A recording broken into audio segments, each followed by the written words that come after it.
report of the Royal Commission of Inquiry into historical abuse in state care and in the care of faith-based institutions. That paper is published under the authority of the House. Members, we now come to a debate on the final report of the Royal Commission of Inquiry into historic abuse in state care and in the care of faith-based institutions. I call on the Right Honourable Prime Minister to move that the House take note of this report. I so move.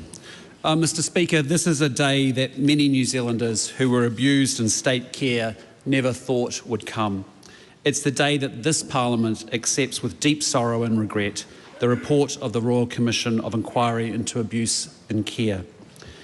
At the heart of this report are the stories of 2,400 survivors, many of whom are here today.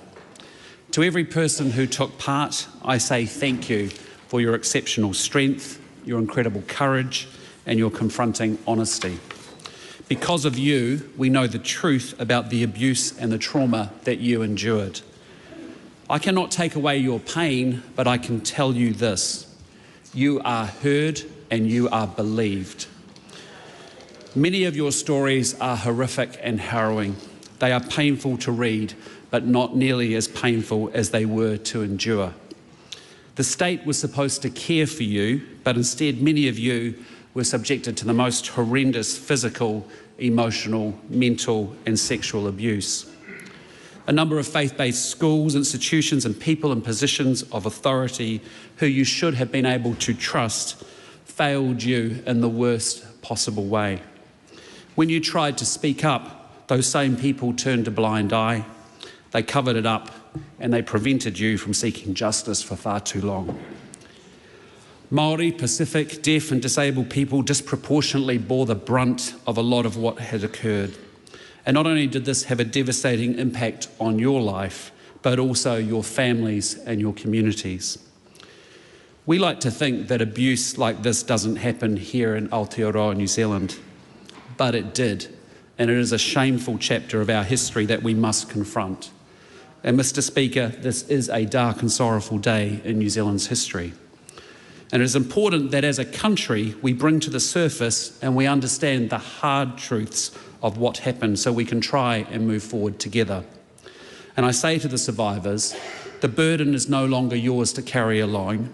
The state is now standing here beside you, accountable and ready to take action. Mr. Speaker, the Royal Commission traversed many types of care as part of its inquiry. And it is my heavy duty to say today the government is formally acknowledging that the experience of some children and young people at Lake Alice Hospital did amount to torture.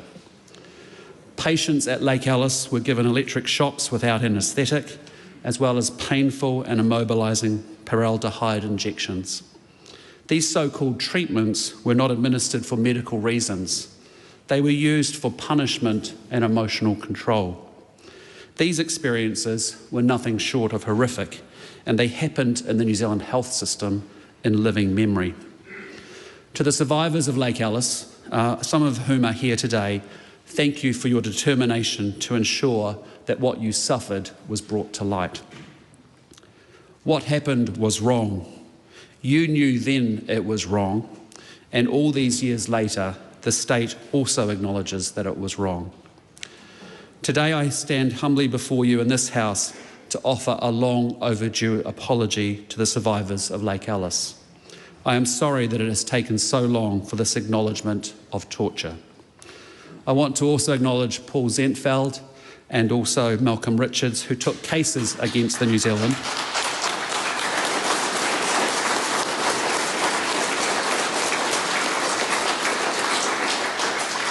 I want to acknowledge both of them because they took cases against New Zealand to the United Nations Committee Against Torture.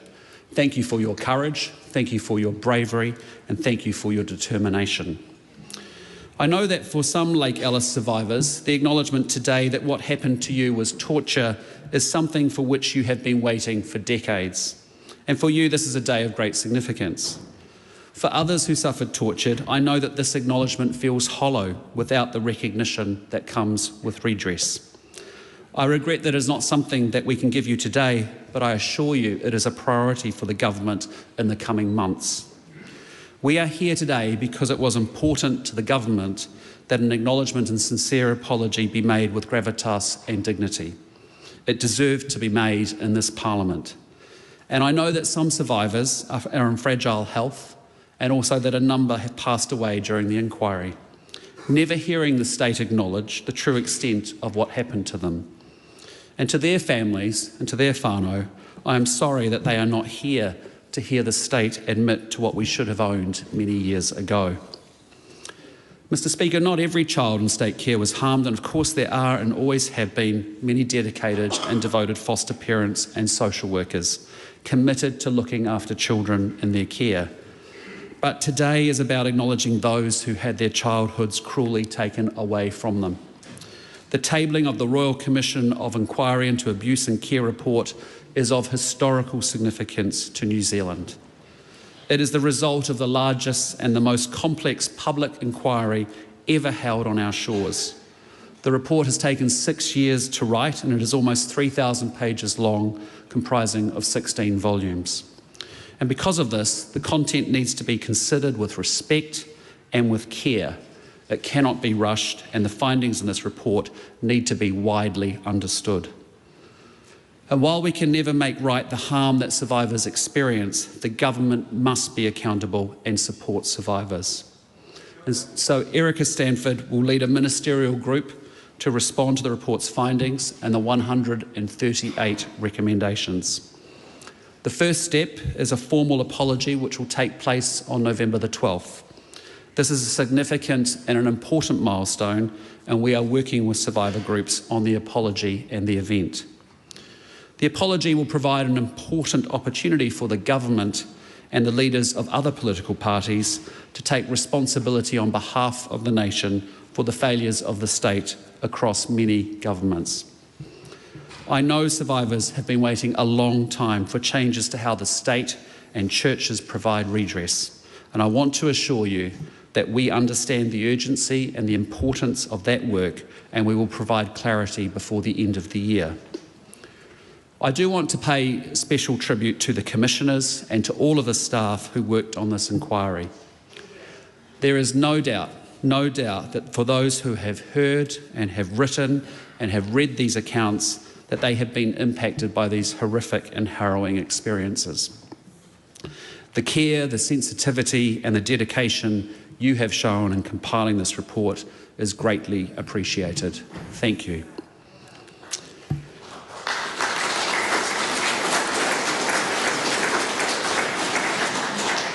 I would also like to acknowledge the previous Labor government who commenced this important inquiry almost 6 years ago. A terrible injustice,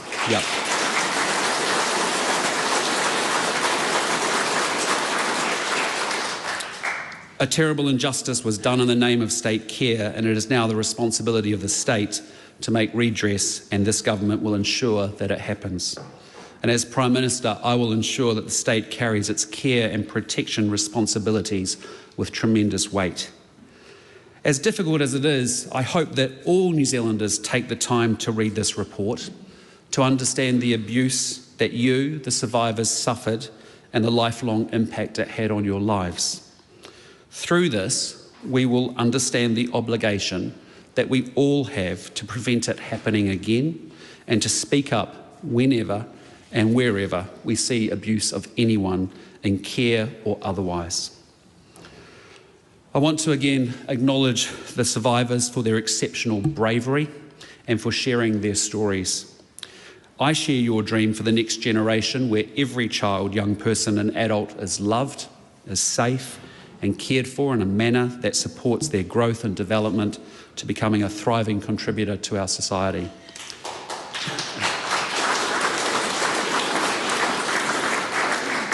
And I will never lose sight of what you have endured to bring the truth to life.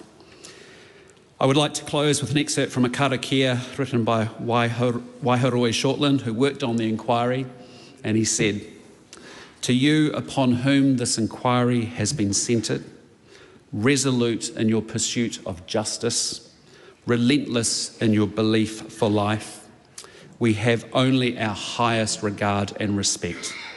May your peace of mind be assured. Thank you.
I call on the Right Honourable Chris Hipkins. Mr. Speaker, it's difficult to put